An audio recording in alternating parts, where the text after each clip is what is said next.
So hello and welcome to this video. मेरा नाम है सुमित। मैं एक साइंटिस्ट हूँ जो जर्मनी में काम कर रहा हूँ। मैं काफ़ी पैशनेट हूँ अपने काम को लेके और नई चीज़ों को एक्सप्लोर करने के लिए और नई टेक्नोलॉजीज़ को जानने के लिए। मैं चाहता हूँ कि इस चैनल के माध्यम से हम लोग सब उजागर हो जाए नई टेक्नोलॉजी को लेके और नई जो चीज़ें हो रही है फ्यूचर में उनको जानने के लिए, जो नई टेक्नोलॉजी हमारे फ्यूचर को कैसे इम्पैक्ट कर सकती है। तो इस वीडियो में हम लोग बात करने वाले हैं, बहुत ही इंटरेस्टिंग और एक बर्निंग टॉपिक है जिसका नाम है, क्या हाइड्रोजन को हम लोग फ्यूचर फ्यूल कह सकते हैं? क्या हम लोग हाइड्रोजन को एक भविष्य के ईंधन के रूप में जान सकते हैं? तो उससे सबसे पहले हम लोग ये जान लेते हैं कि जो हाइड्रोजन है वो एक बहुत अच्छा सोर्स माना जाता है फ्यूचर एनर्जी का।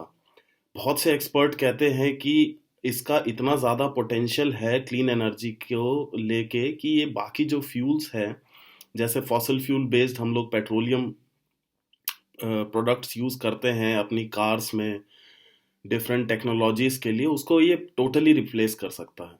लेकिन इसमें हाइड्रोजन में काफ़ी सारे चैलेंजेस भी है जो हम लोग को समझने पड़ेंगे। तो इन चैलेंजेस को समझने के लिए सबसे पहले हमें जानना पड़ेगा कि प्रोडक्शन कैसे होता है हाइड्रोजन का। तो प्रोडक्शन जो हाइड्रोजन का है, बेसिकली दो मेन जो मेथड है। पहला होता है एक स्टीम मीथेन रिफॉर्मेशन मेथड, जिसके अंदर हम लोग मीथेन को वाटर के साथ बहुत हाई प्रेशर पे 30 से 40 बार का प्रेशर होता है उस पर रिएक्ट करवाते हैं। 700 से 1100 डिग्री का जो टेम्परेचर होता है इसमें। ये CH4 जो मीथेन है, ये हम लोग को नेचुरल गैस से मिलती है और वाटर हम लोग एज अ स्ट्रीम भी यूज़ कर सकते हो। बेसिकली आप कभी भी देखेंगे तो हाइड्रोजन का जो प्रोडक्शन है उसमें वाटर कहीं ना कहीं इन्वॉल्व आपको मिलेगा। ये जो प्रोसेस है इसमें आप देखोगे कि मीथेन रिएक्ट कर रहा है आपका वाटर से, और वो CO2 दे रहा है और हाइड्रोजन दे रहा है। इस CO2 की वजह से इस प्रोसेस को थोड़ा सा आप लोग ये सोच सकते हैं कि भाई कार्बन डाइऑक्साइड को डिक्रीज करने के लिए हम लोग हाइड्रोजन का यूज़ कर रहे हैं, लेकिन इसी प्रोसेस में ही आपका कार्बन डाइऑक्साइड यूज़ हो रहा है। तो ये मेथड थोड़ा सा सिंपल है, वेस्ट एस्टेब्लिश्ड है, कॉस्ट इफेक्टिव है, लेकिन बहुत ज़्यादा इसको यूज़ हम लोग नहीं कर सकते। दूसरा जो मेन अभी बर्निंग टॉपिक है उसमें है वाटर इलेक्ट्रोलिसिस।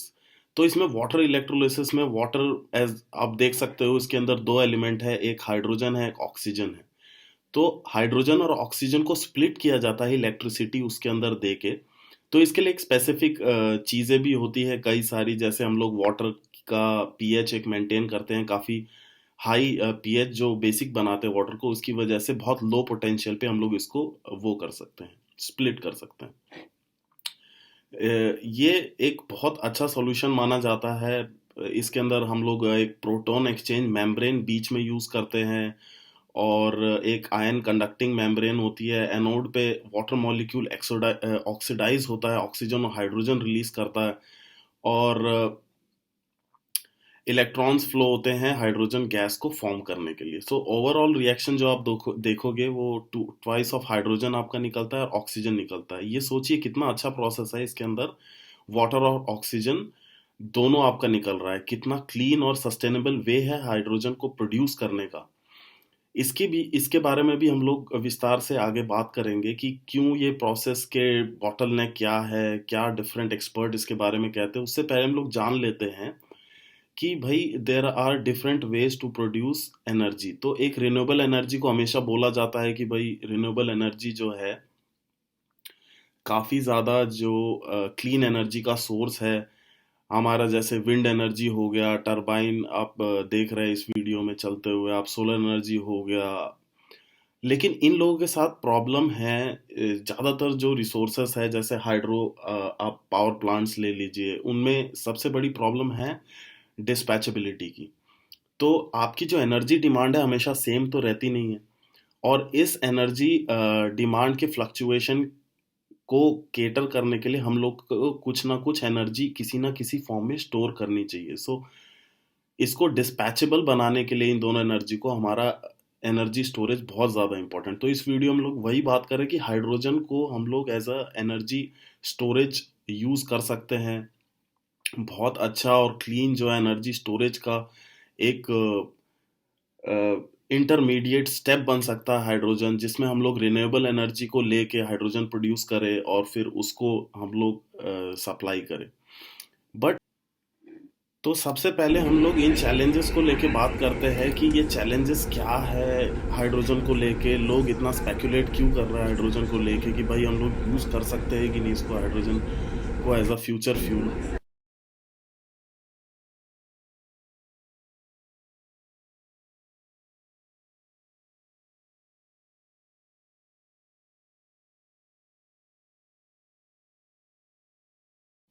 तो आइए हम लोग इसके चैलेंजेस के बारे में बात करते हैं। तो सबसे बड़ा जो चैलेंज है वो ग्रीन हाउस गैस का है, क्योंकि इसमें हम लोग का जो CO2 प्रोड्यूस हो रहा है वो बहुत ही खतरनाक है। दूसरा, हम लोग इलेक्ट्रोलाइसिस में जो कैटलिस्ट का कॉस्ट है वो काफ़ी हाई रहता है। जैसे प्लैटिनम यूज़ कर रहे हैं तो वो भी काफ़ी ज़्यादा प्रॉब्लमेटिक है। प्रोडक्शन की अगर नहीं बात करते, हम लोग स्टोरेज की बात करें तो वो एक दूसरा बहुत बड़ा चैलेंजेस है, हाइड्रोजन फ्यूल को ट्रांसपोर्ट करना और स्टोर करना।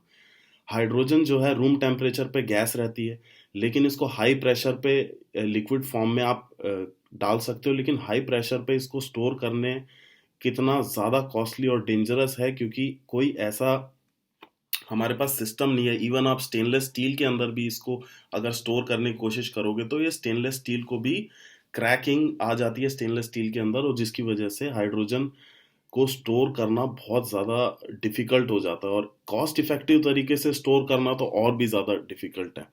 ये इसलिए भी है क्योंकि देखो, हमारा पीरियोडिक टेबल बताता है कि जो फर्स्ट एलिमेंट है पीरियोडिक टेबल में वो हाइड्रोजन है, सबसे छोटा एलिमेंट है। इसकी डिफ्यूजिबिलिटी इतनी ज़्यादा है कि ये किसी भी सरफेस के अंदर डिफ्यूज कर सकता है। तो वो एक बहुत बड़ा रीज़न है कि क्यों हम लोग इसको स्टोरेज इतना बड़ा इशू है इसके अंदर। तो आगे हम लोग बात करते हैं कि भाई एक्सपर्ट क्या बोलते हैं। तो बिल गेट्स का एक 2019 का एक इंटरव्यू मैं यहाँ पे बताना चाहूँगा। तो उन्होंने ये कहा था कि ये इनक्रेडिबली प्रॉमिसिंग टेक्नोलॉजी है। तो zero way emission way of storing and transporting energy भी है। और इन्होंने भी ये साफ बात बोली कि एक क्लीन एनर्जी का बहुत बड़ा सोर्स है। जब आपकी सन जो है शाइन नहीं कर रहा है, विंड जो है ब्लो नहीं कर रही है, तब आप हाइड्रोजन को यूज कर सकते हो एनर्जी प्रोड्यूस करने के। वही हम लोग देखे, इलोन मस्क का 2018 का ट्वीट था जिसमें उन्होंने कहा कि भाई ये फ्यूल सेल नहीं है, ये फूल सेल है, और एक्सट्रीमली सिली आइडिया है ये। पीस कोई प्लेस नहीं है इस वर्ल्ड में, इसकी लिमिटेशन बहुत फंडामेंटली लिमिटेड है बैटरीज के मुकाबले। तो ये सब इलोन मस्क के कहना कहना था उस टाइम पे। बट आप एक चीज को सोचिए कि हम लोग जो रिन्यूएबल एनर्जी प्रोड्यूस कर रहे हैं, सन हमेशा शाइन नहीं कर रहा है, विंड हमेशा उसी स्पीड से ब्लो नहीं कर रहे, लेकिन जो इनकी एनर्जी जिस टाइम पे प्रोड्यूस हो रही है, उस एनर्जी को यूज करके हम इलेक्ट्रोलिसिस कर सकते हैं हाइड्रोजन का।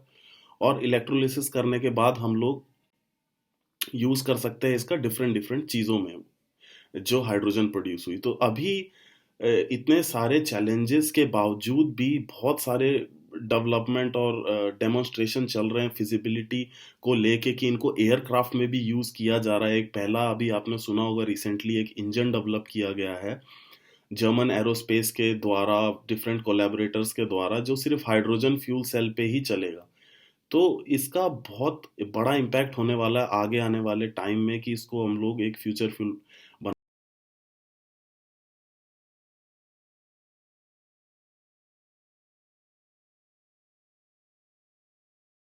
बना ले।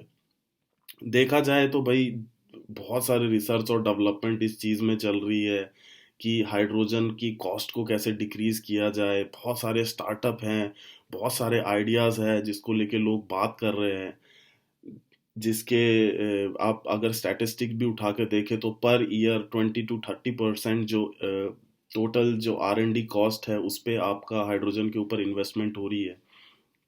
तो हाइड्रोजन को मैं ये बोलूँगा फाइनली कि रिसर्च की और डेवलपमेंट की काफ़ी ज़रूरत है, लेकिन हम लोग इसको ये नहीं बोल सकते कि भाई ये फ्यूचर फ्यूल के लिए वैलिड नहीं है। इसको बिल्कुल हम लोग फ्यूचर फ्यूल की तरह आगे आने वाले टाइम में, आगे आने वाले 20 से 25 साल में आप देखोगे। इवन आप देखोगे रिलायंस ने भी काफ़ी सारे पेटेंट्स खरीदे हैं इस हाइड्रोजन को लेके, इलेक्ट्रोलिसिस को लेके। काफ़ी हमारे इंडियन साइंटिस्ट भी है जो अभी फॉरेन में, जैसे जर्मनी में काम कर रहे हैं इस टॉपिक को लेके। तो काफ़ी ज़्यादा स्कोप इस हाइड्रोजन का है। थैंक यू सो मच, आप वीडियो में बने रहे इतना लंबा। प्लीज़ अगर आपको कोई और कंटेंट चाहिए मेरी तरफ से, मेरा जो नॉलेज यूज़ करके मैं आपको कुछ बता सकूं नया, तो मेरे लिए बहुत अच्छा होगा। मुझे अच्छा लगेगा अंदर से। आपको वीडियो थोड़ा सा भी अच्छा लगा तो प्लीज़ सब्सक्राइब और सपोर्ट अपना ज़रूर दिखाना। उम्मीद करता हूँ कि अच्छे सपोर्ट के साथ और आगे बढ़ेंगे और इसी टाइप की वीडियो लाते रहेंगे। तब तक के लिए टेक केयर, गुड बाय।